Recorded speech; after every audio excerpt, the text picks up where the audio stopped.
Don't you want it? Don't you want it? Don't you want it? Don't you want it? Don't you want it? Don't you want it? Don't you want it? Don't you want it? You lose your little mind. 5, 10. Deadlights Pod. Deadlights Pod. Welcome to the Deadlights Podcast. I'm your host, Sam. And I'm your other host, Leslie. And we're bringing you yet another week of horror. Another one. Here we go again. Woo! Off we fly to the land of horror. And here we land at Playground Social Studios. I like it better here than the land of horror, let me tell you. It feels a little more safe here. Yeah. For sure. Yeah. Yes. I have a separation. Yeah. From Thank it. you, Playground Social, for protecting us from the things that we are talking about. Thank you for being our sanctuary. Thank you. It's good to be here. We're back, season 4, ready to jump into, honestly, some real life horror stuff. We ain't got nothing supernatural this week. Oh, heck no. Oh, heck no. We just got some crazy humans. That's scarier to me. I don't know. It's creepy. Spooky. Well, Whoa, what did we watch? we watched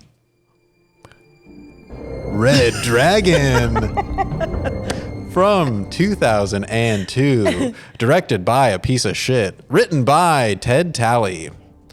A retired FBI agent with a psychological gift is assigned to help track down the Tooth Fairy, a mysterious serial killer.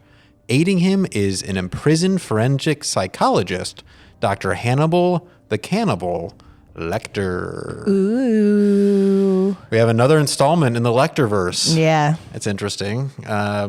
We have reviewed The Silence of the Lambs on this podcast before, and this isn't a sequel, prequel, really in the same story, but it is within the same universe, which is kind of cool.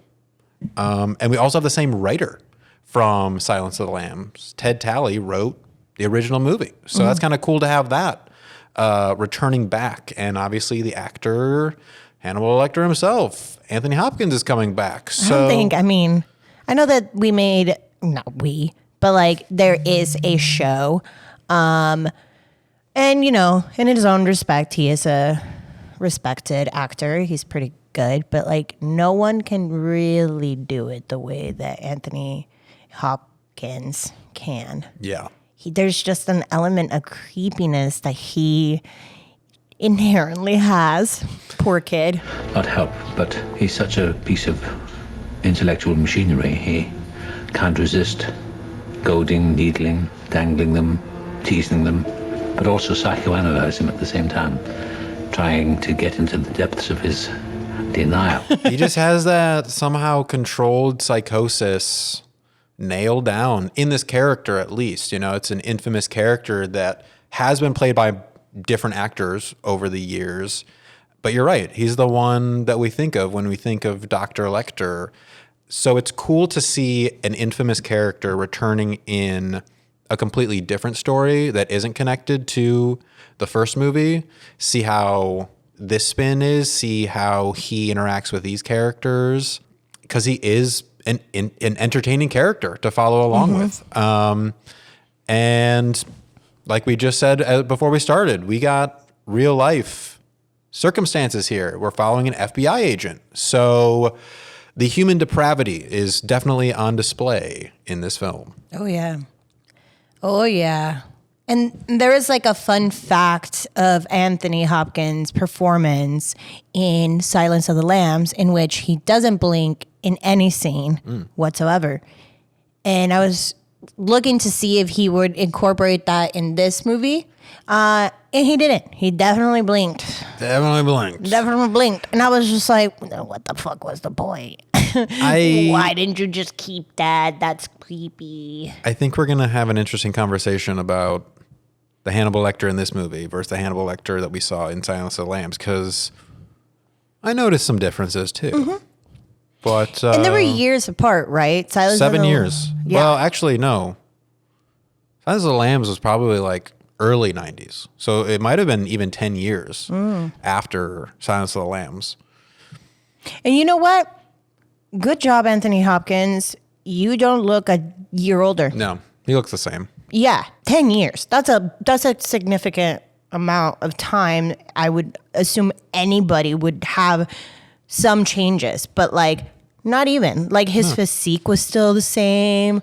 Like I remember in Silence of the Lamb, like he low-key kind of looked like he worked out, and I was just like, okay, damn. Anthony. In an older kind of man, kind of, you know. Yeah. So I was just like, all right, cool. Well, maybe he's a vampire and he just doesn't age. I would not put it past him or Hollywood. I think we solved it. We solved Hollywood. He's a vampire. They all are vampires. Should we get into it? Yes. Let's jump into the can. And I like looking at some of these actual like cinematic elements because you do see a lot of things that they took from Silence of the Lambs and brought them into this film. One thing that was very prominent in Silence of the Lambs was this extreme close-up front-facing camera of people like practically looking into the lens and having a conversation with each other. So the audience really feels like they're looking at you. And they did do that a couple times in this movie when we're talking to Lecter, when we're talking to Detective Will, our main character, to get that intimacy, but it's uncomfortable because they're looking at you. So you feel like you're on display, very much so how I think a serial killer like Dr. Lecter or the Tooth Fairy, the new serial killer that we have in this film, is doing with his victims, you know, watching them, studying them. That kind of shot just automatically makes you feel uncomfortable. And it's used well. Oh, yeah. It does. So, like, I'm not trying to say that all serial killers are intelligent. No. But there is a sort of reverse psychology that you have to do because, like you just mentioned, they're vigilant, they're observant, especially the ones that are smart. They're articulate with everything because if they're going to have this like longevity to I hate when people say career, like a like murder career. Yeah. But if they're going to do this for years, they have to be careful. So, I mean, there's a love to it that, they have. Yeah, and I think the movie starts off in a great way where we see the end of Hannibal's career. For the symphony board. That these little soirees of yours are always the highlight of our year. Yeah. What is this divine-looking amuse-bouche? If I tell you, I'm afraid you won't even try it. He's not collecting body parts. Then why keep them? He's not keeping them. He's eating them. Liver, kidney, tongue, thymus. Every single victim lost some body part used in cooking. Have you shared this with the Bureau? I needed to see you first, but I'm right. I know I'm right. I'm starting to be able to think like this one. And his pride was the thing that took him down, because Hannibal.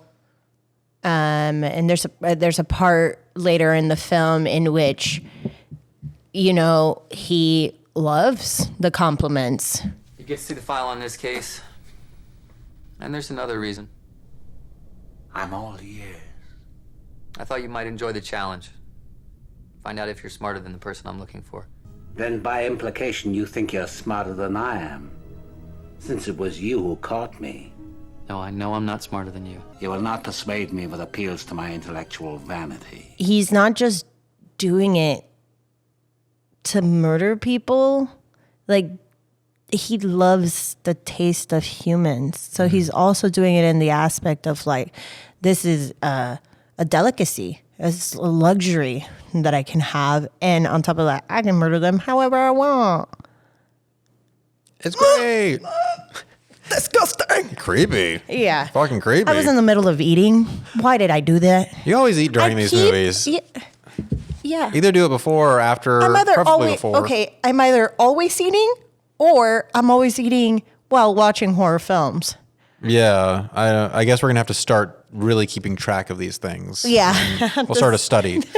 Someone Someone go back and look at the episodes. How many episodes did Leslie mention she was eating during the movie? I was eating and I almost threw up. And then looking at a little more of the cinematic elements, we are getting this early 2000s grittiness, dark, heavy blues. There's kind of a blue wash over the whole film that's very washed out. And we're getting these pops of yellow, and of course red is really sticking out. But it is giving very early 2000s, late 90s. Oh, Twilight. Seek you out. That's just what we're going to say every time we get one of these vibe movies. Oh, yeah, because that movie was nothing but blue. Blue. Yeah. And you could tell that they just put the film because they're like, oh, well, it's not moody enough. Yeah. And it's like, but you're like in fucking Seattle, Washington. This movie was incredibly blue. Like it really, they also kind of just did a blue wash. What I did like about this movie was they used a lot of really hard light sources. So things were cutting through windows or through objects to really create interesting shadows on people's faces.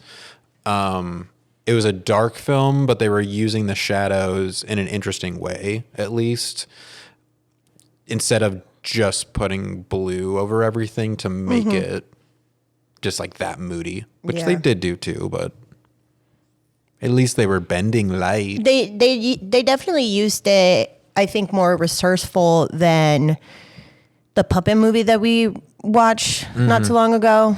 That movie, we don't say. Yeah, dead silence. There you go.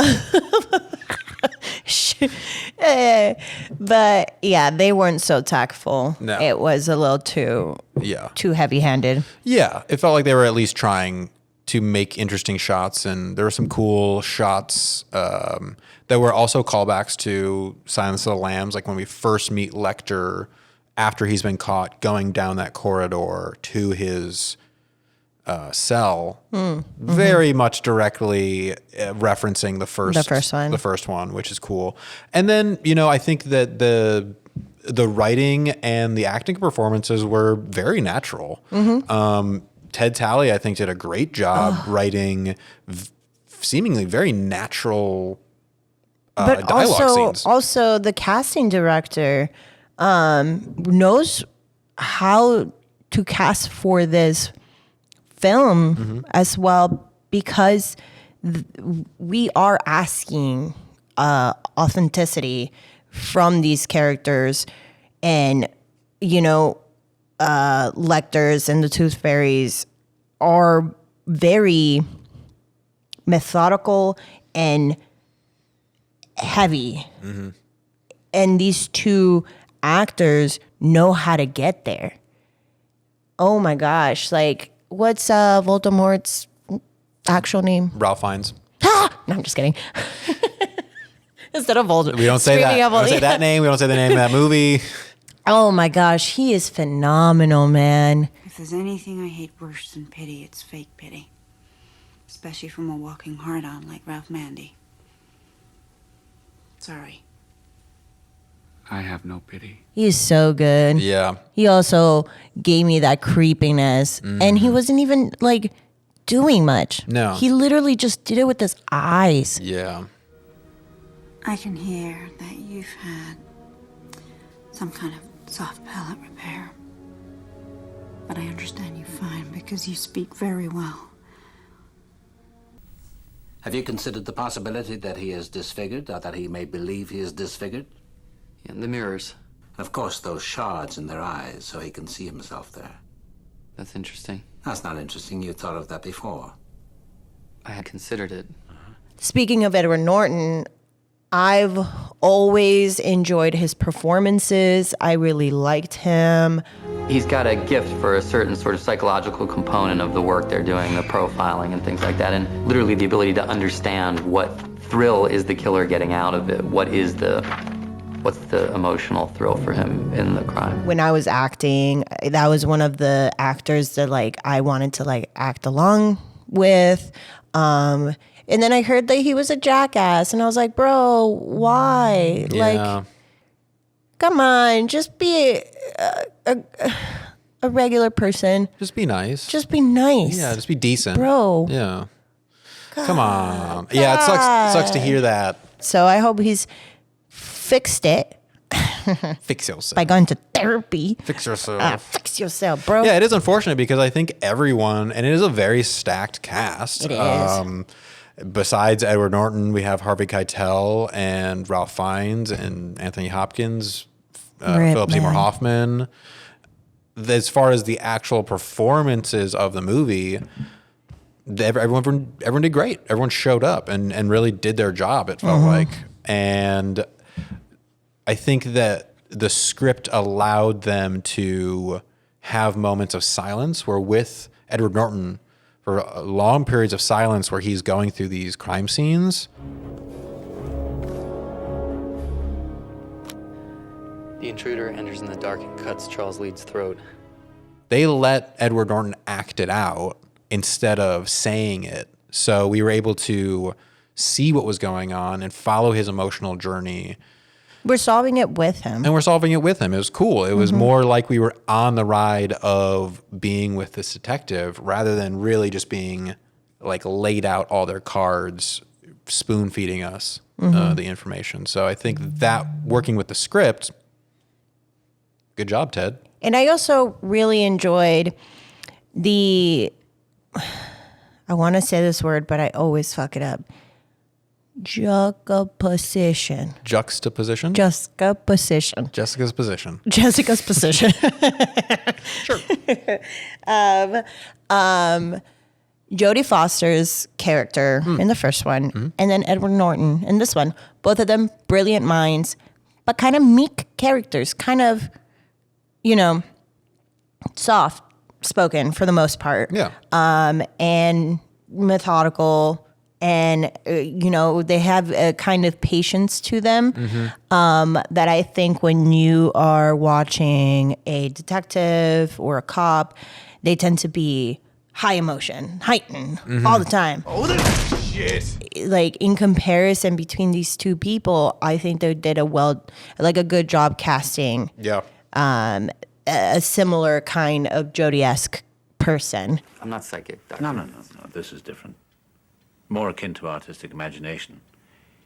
You're able to assume the emotional point of view of other people, even those that might scare or sicken you. Should we get into the meat? Yeah. Let's talk about the meat of this thing.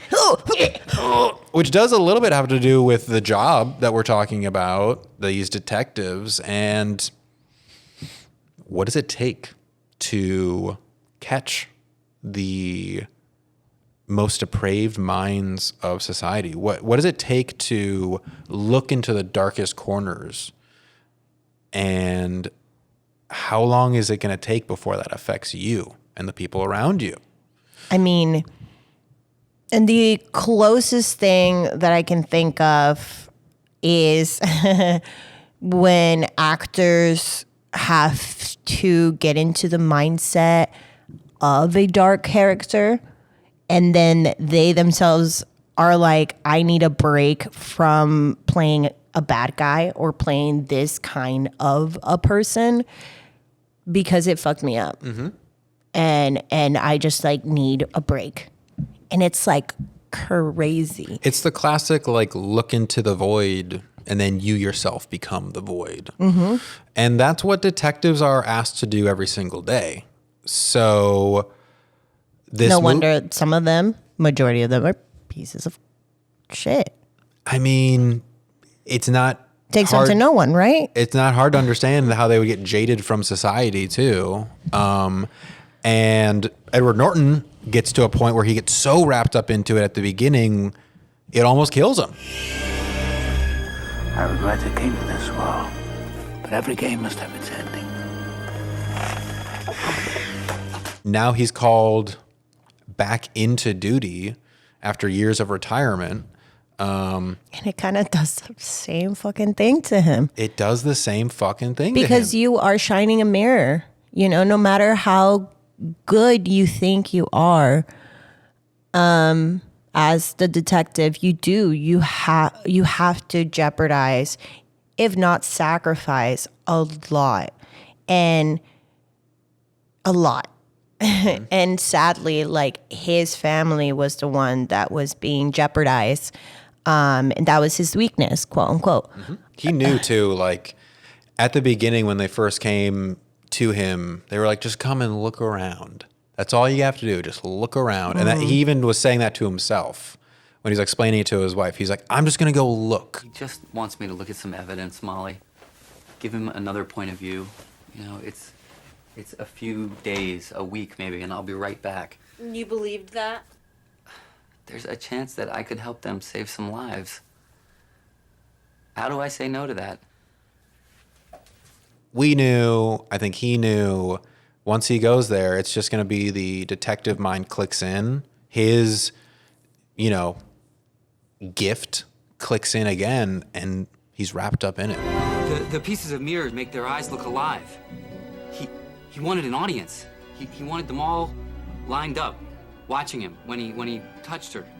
You can't put down the job, essentially. No. So I think I've asked you before if you've ever done one of those like detective games that you can buy like at Target. I don't think I have, actually. I forget what they're called, but there's this one company that's really good, and I had gotten a birthday present. It was a subscription, and I got 6 months worth of this story. So every month I would get delivered clues to solve the murder. And I could not, and I was giddy whenever I would get the box, and I would buy a glass of wine and just do it for hours. I didn't care how long it took me. Wow. Yeah. It was so much fun. Did you solve it? Yeah. Nice. That's not still hanging over your head. Thank God. No, but Send me another box. Please, I need it. I need the box. I need it, please. But there would be like actual like pieces that you would be given, and you would have to like solve it. Oh, cool. Or you would like have like a letter or whatever, notes and everything. So, that's like a fraction, I'm sure. And this is just for a game. But like, imagine that being real life. You don't have the actual clues. Like, there's no guideline into like solving it. Because I could go online and try to get a clue to my clues and try to solve it. But, you know, so like, it's a puzzle. And in a way, I can see how like that gets addictive, especially when your whole career is on the line. Your freaking just everything, years of experience, and then this is what you've always kind of hoped that you can accomplish. This is a reason why you got into this job. And I think too, for Will specifically, because his job ended on such a note of feeling like he got bested by Hannibal Lecter, he regrets the mistakes he made during that investigation. And I think he sees this as an opportunity to right his wrongs in his own head. I was stuck on Hobbs. I had help.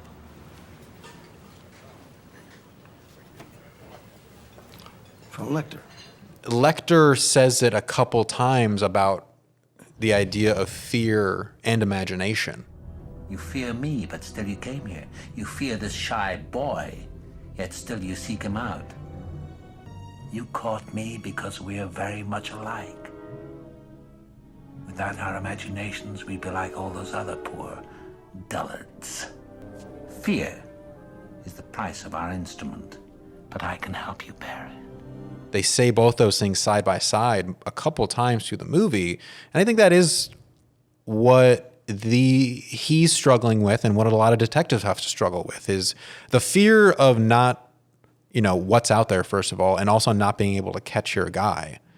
And then the imagination is what could possibly happen if we let this guy live. And so that's the thing that's not going to let you stop, not going to let him stop. And so it's an interesting turn of how imagination can be a dangerous thing. And even for the killer in this movie, the Tooth Fairy, he is going through some sort of transformation, and he too has to ask himself at one point, what am I willing to sacrifice? He sacrifices a lot of people.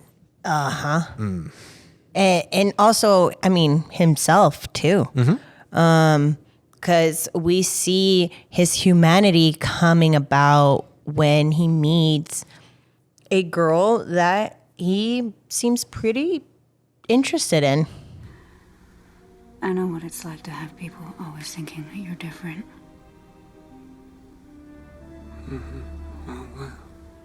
And he keeps saying, like, no, please not her. Please not her. Just begging this entity that he's trying to also become. No, I won't give her to you. Please, just for a little while. And it's sad. Yeah. It's sad in a way because, you know, yes, there is still some humanity, unfortunately, somewhere deep in there. And like, I don't know. Yeah, it's a struggle.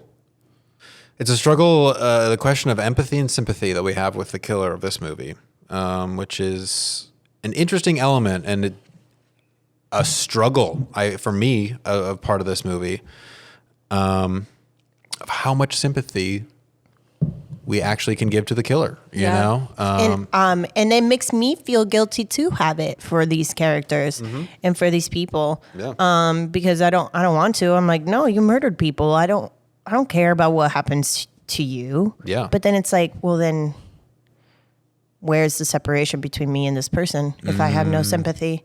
Oh, he's torn. He's torn, absolutely. There's something this girl offers him that he can't articulate it to himself emotionally or rationally, but there's something about the way she engages with him that wrong foots him. It is a awful question that will never get answered, and why we will always keep going back and forth, I think, as a society. I think this movie actually does a pretty good job of showcasing our fascination with the dark side. You know, obviously we have Detective Will, who is investigating the darkest parts of our world, but we also have the reporter character, played by Seymour Hoffman, who is profiting off of people's suffering and off the dark side of society. I think the Tooth Fairy would be an even bigger story than Lecter.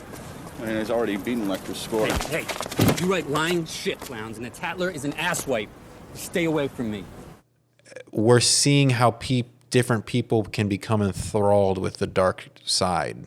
For their own gain. For their own gain, and what are the ramifications of that? Some more than others. Yeah. Man. Darn. Well, let's get to the cook. Let's cook it up. Kind of fitting for this movie. Yeah. I like my medium rare. Yeah. Actually rare. Whoa. Actually just off of the animal. I'll have the brain. Blue? Is that blue? Blue, yeah. I'll have mine blue, please. Okay. Dripping. Wow. So you're human blue. I'm blue. Da-da-dee-da-ba-da. I'm eating the fucking brain. This movie, I mean, it's a detective movie. We are following along with Detective Will. We're getting the clues. We're at the crime scenes with him, following him through, really getting a good look at the atrocities that are happening. Small pieces of mirror were inserted in the orbital sockets of the victims. This occurred post-mortem. I really enjoyed those scenes that were just following him through the crime scenes, him putting the pieces together. You saw his process. And it was like fascinating to just watch him be silent for 2 minutes going through these crime scenes, which was cool. And with the music too, it was really building a nice sense of tenseness. The music by Danny Elfman.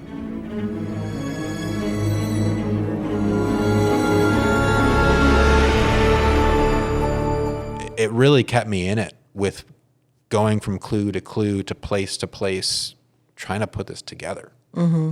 And we didn't see really our bad guy until halfway through the movie. We waited 50 minutes. I checked the time when we finally saw the Tooth Fairy, and it was 50 minutes. It was almost halfway through the movie, which was, I thought, a great choice because the first half of this movie, we're seeing the crime scenes, we're seeing all the horrible things that are being done, and in our heads, we're like, who the fuck is this person? Who's doing this? At one point, he had like a sack, like a potato sack over his head as he's exercising, which I can only imagine how difficult it must have been to breathe. So he was literally doing that at a pleasure. Francis, I've never seen a child as dirty and disgusting as you. Look at you. You're soaking wet. Get out of my bed. No. Go back up to your room. Look down. Do you want me to cut it off? Do you? I pledge you my word, Francis. If you ever make your bed dirty again, I'll cut it off. They were building this like mystique around his character, I think, really well, and really, it was a slow burn. And I think that was another thing that they did do very well from the first one too, from Silence of the Lambs, where the Buffalo Bill, the Tooth Fairy, they become almost like these mythic characters, these monsters in the dark. He won't stop Why not? because it makes him God. And then throw on top of it, we got, we're going back to Hannibal Lecter, getting our clues, bouncing ideas off of our psychotic forensic psychologist. The best fucking killer. Better than Google. Go. He's like serial killer Google. He, Edward Norton's hair bothered me the whole time. Okay. It was the worst bleach hair I have seen on a person. Like, I couldn't take him seriously because I was expecting, well, I could, but like there are moments where I'm like, he's about to grab a surfboard and start just surfing. Yeah. He was very, because we were in Chicago, right? Kunu. He was like, hey, I'm Kunu. Yeah, like, I was expecting him to come out with like a turtle shell kind of necklace. Puka shell necklace. Yeah, what was the rationale behind that choice? I think he needed to he came out of retirement and then he was like, well, I need to hide my identity. And I'm like, this is the worst way you could have done this. He got a little tan and super bleach blonde. Because I couldn't remember why. Like, I hadn't seen this movie in such a long time. I was a child when I saw this. And I remember, like, when I started it, I was like, oh yeah, that's right. He has this bleach hair for the rest of the movie. This like Florida guy, like coming up and solving crimes. Come on, you guys could have done a better job, but maybe that was the intention of just him being like, I don't care how I kind of look like, Well, Hannibal Lecter calls him out. He's like, you look a little more tan there. You're very tanned, Will. And your hands are so rough, not like a cop's hands anymore. Yeah. I'm sun-kissed. It was all the sun. Sure. I also thought like there was some weird Hannibal Lecter moments. Like at one point he was doing a silly voice. I believe we're making progress. And that's what our pilgrim is doing. He is refining his methods. He is evolving. There was another moment where Edward Norton was like asking him to do something and he just went, no. No riddles. Just tell me. No. It's your turn. I asked you before for a small courtesy, and you responded rudely. Like he was like almost pouting. I was like, I don't think he would do that either. I don't know. It just kind of felt like they went a little too far into crazy guy than like genius psychologist, which they did a very good job of writing that line in Silence of the Lambs. In this one, they let his like psychosis come through a little too much. Where I'm like, this is a little too mad genius. I wasn't as scared of him this time around. Mm-mm. I was very afraid of him in Silence of the Lambs. Yeah. I think it also had to do with the no blinking kind of thing because he just would stare. Mm-hmm. But yeah, I wasn't quite afraid of him. Yeah. There was another moment of like he's eating the food and then the waiter like puts his soup in the little like tray that passes into his cell. He like slams it and he like startles the server, and then Hannibal Lecter just goes, Was he just making a joke? Oh, okay. Oh, we're joking now. Oh, he's so cheeky. Yeah, no. Hannibal Lecter, he's so cheeky. He's a little cheeky. Cheeky guy. Yeah. Just strange moments I noticed. I was like, that's not the guy I remember. No. Not the guy I remember. And then when we do reveal who the Tooth Fairy is, Ralph Fiennes, for the first time, and we start to actually follow him through his life and start to learn some of his motives and gain a little sympathy for this lonely guy that was seriously abused by his grandmother. When you play a part like this, you try to get inside the head of that person, see the world from their point of view. They're difficult scenes because they demand a kind of ratcheting up of emotional intensity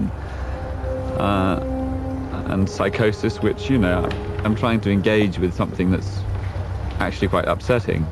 Do I like that we're building sympathy for the big bad killer? I think by the end I did like it, because you struggle, like you said, with that thought of like, should I be feeling bad for this guy? But people are more complicated than just like good, bad.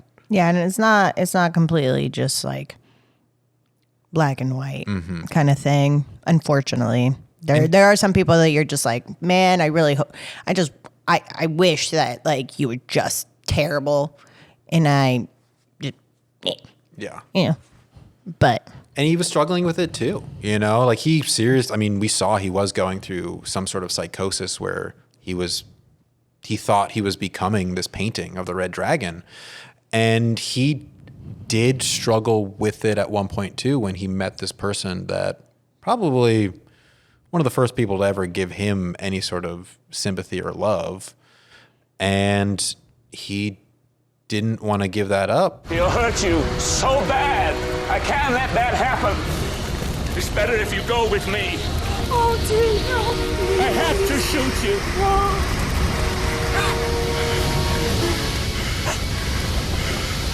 I can't do it. He is getting not possessed, but like this entity is coming to him one way or the other and is talking to him, of telling him that he has to as well. So like he has this voice contradicting everything, his humanity. Like he saw this possibility of maybe settling down with this person that is, even though she's blind, seeing him for who he is. May I touch your face? I want to know if you're smiling or frowning. I want to know whether I should just shut up or not. Take my word that I'm smiling. And I think he liked that. He liked that he was called out on his infatuation. Yeah. A bit. And also, that could have also been because he's like, I want to eat her. Yeah. Like, literally, I want to. I kind of felt like, because the whole thing was he was obsessed with this painting called The Red Dragon and the woman clothed in the sun. I kind of thought that he was looking for her, this girl clothed in sun. I mean, the painting is a blonde woman and this is a blonde woman. So I think there's some sort of connection in his head too of like, oh, she is different. She's special. And sad. Yeah. Sad because he was just really fucked up by his grandma. Yeah. So that sucks. Yeah. Poor kid. Poor kid. Poor kid. Well, I mean, speaking of the poor kid, I guess we should get to the thrill. Let's talk about our monsters or not monsters. It's for you to decide. The Tooth Fairy. We're already talking about him. It's Ralph Fiennes, and he does, I think, a great job of, like you said, having this inner scariness. And we've brought him up before. Anthony Perkins as Norman Bates. I think it's kind of like that kind of performance where he could look kind of innocent as like a boyish, but he's got some heaviness behind his eyes. No, you're hurting me.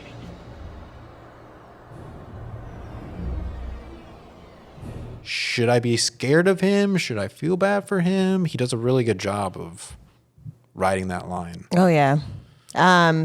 That back tattoo too. Whoa. I don't think I've seen a tattoo that natural. Like usually you can kind of tell that like it's a fake tattoo on somebody, and this was the whole entire back. So I'm wondering how long it took them. Cause like it goes from his neck, shoulder, all the way to his booty. Yeah, like over his butt. Yeah, and then the tail too. So that goes probably all the way to his thigh. Oof. Yeah, I really enjoyed how well that looked. Yeah, that was because like cool. he was also like in front of the projector light, so I can see how that difference of a lighting could have affected the natural look. But like it looked the way that like an old black tattoo looks on a person. Yes. Of fair skin, usually it starts like getting grainy and like grayish. And that's how that looked like. And I was like, wow. It didn't just look like a sticker that they just put on. Exactly. They like, and it's like pitch black. Right. And I was like, it's fresh. Wow, you just got that. Man. Yeah. No, it looked natural. Yeah, for sure. I did. Yeah, great job on the tat. Before we even see him, we see these crime scenes, and the crime scenes are really fucking gruesome with people's eyeballs being replaced by glass and mirrors and man, and there's this whole like biting element of it. That's why they call him the Tooth Fairy. So why didn't they call him, what's an eye doctor called? The optometrist. Why didn't they call him that? Maybe because Tooth Fairy is a little, just because he bit, that doesn't seem like the most shocking part of the crime, that he bit someone. I'm like, I would have gone with like the glass-eyed killer or Mirror-eyed Joe. Or Mirror, Mirror on the Wall. Oh, that's a good one. Mirror, Mirror Man. Mirror, Mirror. Okay, yeah. Tooth I Fairy, don't know, was Tooth Fairy sounds cutesy. I understand the biting, and then if you think that you caught the person because of the imprint, and you can go to a dentist and whatever, but then it was revealed that like he was using different kinds of teeth. But yeah, I'm like, there was more to his killings. That wasn't just like his MO. way more than just the teeth stuff. The eye stuff is more remarkable to me than the biting. Yeah, yoicks. The press don't know what they're talking about, man. The press don't know what they're talking about. Extra, they don't know shit. Extra. Read all about this. I do also want to talk about Lecter. Also, bad guy. Bad.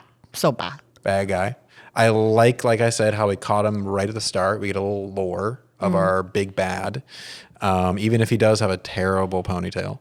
And he's just like that expert that we go back to throughout the movie.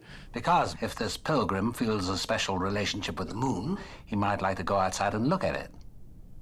You ever seen blood in the moonlight? Well, it appears quite black. But like you said, he's really not that scary in this movie. Not this time. He doesn't seem threatening. In the first one, he felt like he might escape at any moment. In this, he felt smart. Not as a threat, though. So you'll be wanting lots of these little chinwags, I take it. I might not have time. I do. I have oodles.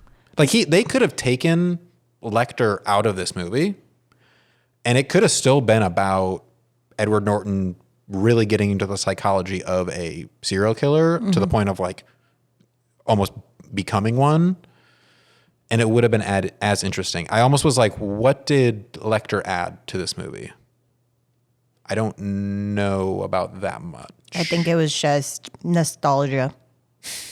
Let's do it again. It's been 10 years. And also, like, I mean, we needed to get the clues somewhere because, yeah, Edward Norton is smart, but like, this person is trying to contact Hannibal. I don't believe you'll tell them who I am. Besides, what particular body I currently occupy is trivial. The important thing is what I am becoming. I have admired you for years and have a complete collection of your press notices. Actually, I think of them as unfair reviews. As unfair as mine. The Tooth Fairy. What could be more inappropriate? It would shame me for you to read that. If I didn't know you would suffer the same distortions in the press. Until then, dear doctor, I remain your most avid fan. Like, okay, let's go talk to the person that the serial killer we're trying to get admires. But at the same time, you're right. Like, if we could have taken out those moments, it still would have been an hour and 30 minutes. Yeah. Like, I don't think it was Still would have been a normal length film. Yeah. Yeah. I was just like, we kept going back to the scenes. I'm like, it's cool that he's back.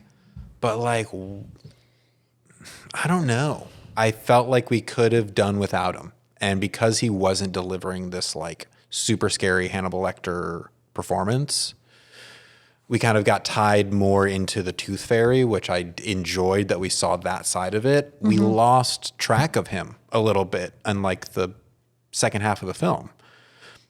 And we kind of forgot. And then at the end of the movie, it's like, I helped you. He wrote a letter. I helped you. Hope you're happy on your boat. And then someone's here to see you.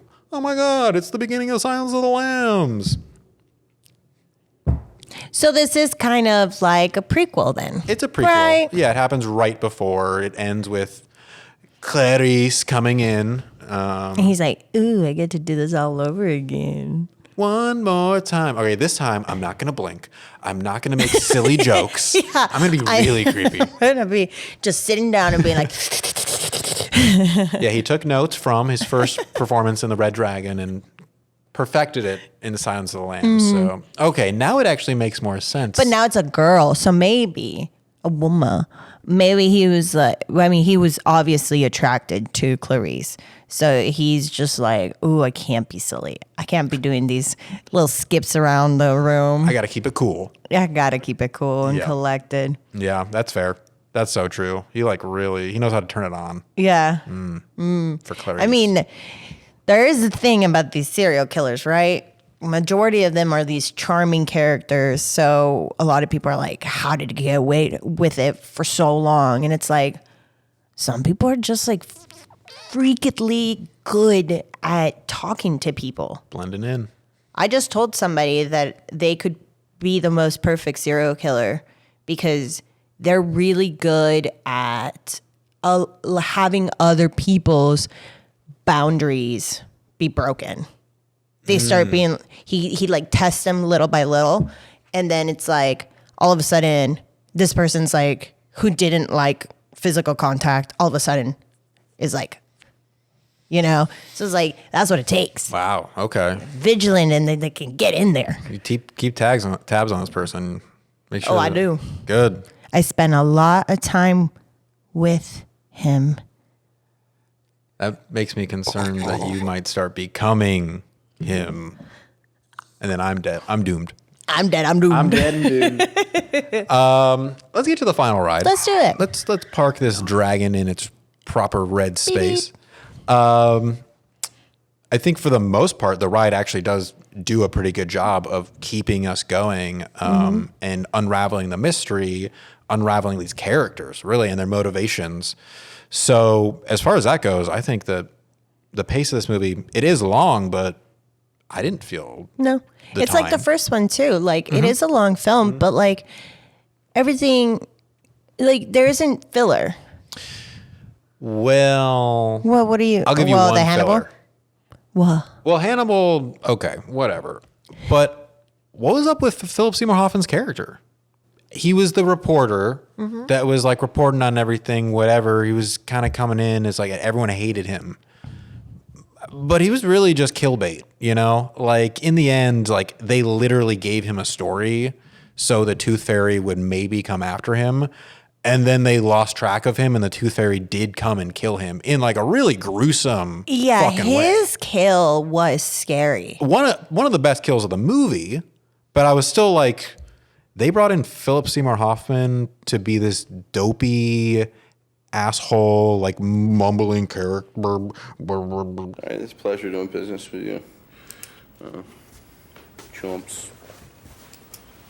Then they like kill him off in this gruesome ass way. That's what I was thinking when I like finished watching it. I was just like, so they give the script to him. He reads it. And then he's like, oh, I get killed like this? And they're like, yeah. And he's like, yeah, I'll do it. I'll do it for like $2 million. That sounds cool. Yeah. And they even say in the movie that his kill is outside of the Tooth Fairy's kill pattern. Yeah, it's not his MO. Okay, I mean, Lowndes, that was a bonus. That was just a chance to show off. It doesn't even fit his pattern. Was it just to have another face in here or just another kill or some padding runtime? Like, what was gained from this whole side story at all, besides the really cool kill? I mean, there is this element of both, well, all of them, right? All of the serial killers so far that have been in this world enjoy reading about themselves in the newspaper. So, like, if you are, I guess, going to bring in a reporter, might as well. I think it was face. I think it was truly for face. I think so too. And they already had a star casted, movie, and they weren't gonna just settle on some mediocre one. They're gonna get the best of the best. Yeah, because the movie wasn't really. I don't know. It wasn't really about them reporting on it. It was just about the detective. And I totally forgot. Like, I knew he was in this movie, but I didn't remember how quick. It's so quick. Of a turnaround. He's there to be killed. Literally, he just comes in, starts laughing at like everything that Edward's saying. I'm gonna get my exclusive. Because Edward's, it made me laugh the whole time. He was like, ugh, he's ugly. But we do also speculate that he's the product of an incestuous home. No wonder the creep's such a loser, right? The doctor was offended that a bottom-feeding lowlife like the Tooth Fairy would consider himself in the same league. Yeah. Oh, my God. Yeah, that was just one of those things where I was like, yeah, why are you here? Why are you here? And also, this whole element of how the Tooth Fairy picked his victims, picked the families, was through, like, home videos that he stole from his work, I guess. And yeah, all the home videos were like these horny ass dads like zooming in on their wives' chests. And I was like, damn, these dads are horny with their camcorders. Well, I mean, and it seems like also like these people have been together for a while because they had children and stuff. So I guess it's good to see that the romance was still there. Yeah. And the moms were hot as fuck. Yeah, all these busty ass wives. God damn. Yeah, jeez. Jeez. Apparently, every one of these wives has to be in a bathing suit. Yeah. For a different reason. I don't know. That's how you chose them. I see. Here's the MO. Yeah, Gotcha. people are like, I don't get it. How are these women chosen? And I was like, well, I think I know. I guess we're, it's clear. Red Dragon. Red Dragon. That was it. That was it. Let's get to these Smash Pumpkins. All right. As always, we'll start off with our log lines and then give our rating and our creepiest kitty award to the spookiest part. Would you like me to go first? Or Yeah, okay. go first. I'll go first for Red Dragon. Look into the dark. What do you see? A criminal? A tooth fairy? Yourself? Be careful what you go searching for. You might just find it. I give this movie a 3. And my spookiest, creepiest kitty award goes to, honestly, Philip Seymour Hoffman's death. While completely unnecessary, it was fucked up. That was crazy. Him being set on fire. Yeah. He was like also clearly still alive. PSH. RIP. Yeah. Sorry. So I definitely forgot to do the log line. So I'm just gonna riff it. Off the dome. God, I don't know if these are good though. We'll see in the edit. My dentist. I'm so scared of you now. You might be the tooth fairy from a Red Dragon movie.